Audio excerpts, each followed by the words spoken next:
All right, so what's up, YouTube? This is the 2024 C8 ZO6 carbon fiber in color. It's a bad boy.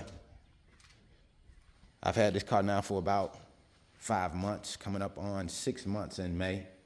And I think everybody that's buying a car that's $150,000 and above, even cars that are $100,000, $90,000, however much money you're spending on a car, you should have a plan as to how you plan to approach that purchase, right? And in my case, I think it just passed the common sense test to have an exit plan when it comes to this car. You see, because I'm not interested in keeping this car for an extended period of time. I'm not interested in owning this car, being the owner one day. That's not my plan. I don't say that that's a bad plan for those of you who want to do it. I'm just not interested in doing that.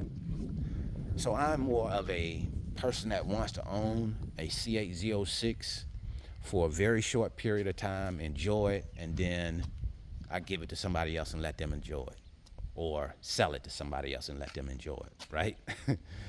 And you hear people say, hey, when you buy a $150,000 car, for example, people might say, how much did you pay for it? I paid $150,000. But unless you paid cash, you didn't pay $150,000. The bank financed the car for $150,000, or if you put down money, $150,000 minus that down payment, they financed the car for that amount. And when it really comes down to what you spend whatever you're paying a month on the car. And if you put a down payment down, you add that in, and that's the cost that you have in the car. Now, of course, insurance and fuel costs come with that, but I'm covering the major cost here right now. So let's just say you have a total of $19,000 that you have spent on this car in a 6-month period of time. In order for you to drive the car for basically zero, you have to cover those $19,000 in the sale when you sell this car. Now, as more supply gets on the market for the C8 ZO6, the value of the car will decrease. As the demand balances, the value on this car will decrease. It'll depreciate just like every other car will depreciate. Now, of course, maybe it has a different rate of depreciation, but it still will depreciate. So when you get a car like this, in my opinion, you're working against, or time is working against you, right? The longer you keep a car like this, the more danger you are in of losing money.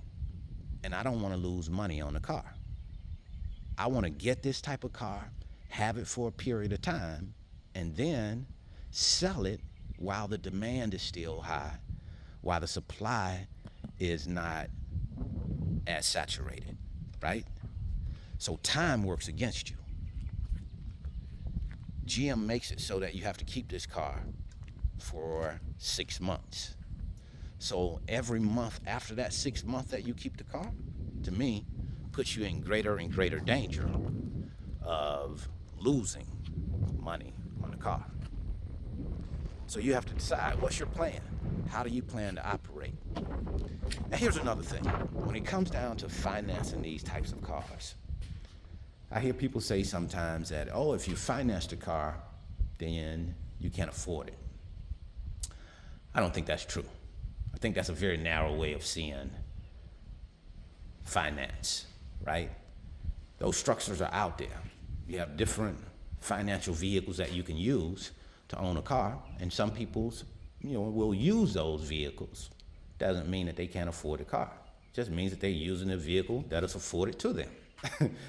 The financial vehicle that's afforded to them. That's all. That's simple, right? But just like with anything, people buy things sometimes, yes, that they cannot afford. But I think that's a question that you have to answer for yourself.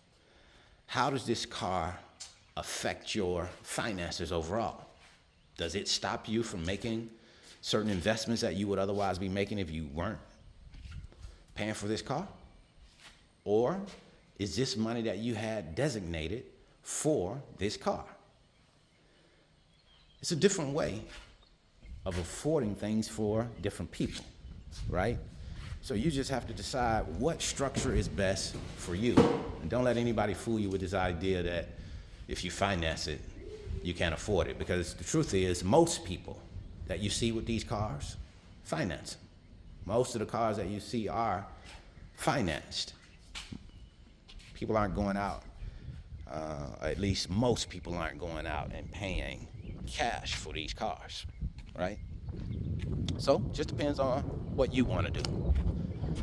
But for me, I financed this car, and now 5 months, 6 months, I'm looking to get rid of the car, right? And my plan is to cover the cost, my cost in the car, and basically drive this car for a 6-7 month period of time for free, or just the cost of fuel and insurance. I think anybody who really wants a ZO6 would take that. They would take that deal. Say, hey, if all you have to do is pay for insurance, all you have to do is pay for the maintenance or for fuel, I'm sure you would take that deal, right? And even if you had to throw a few $1,000s on top of that to drive a ZO6 for 6 months for such a low cost, that's a great deal in my opinion, right? So that's what I'm looking to do with this car.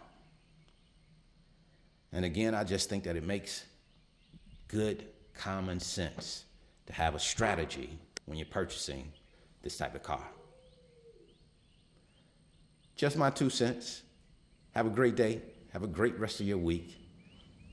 See you at the top, because the bottom is way, way too crowded.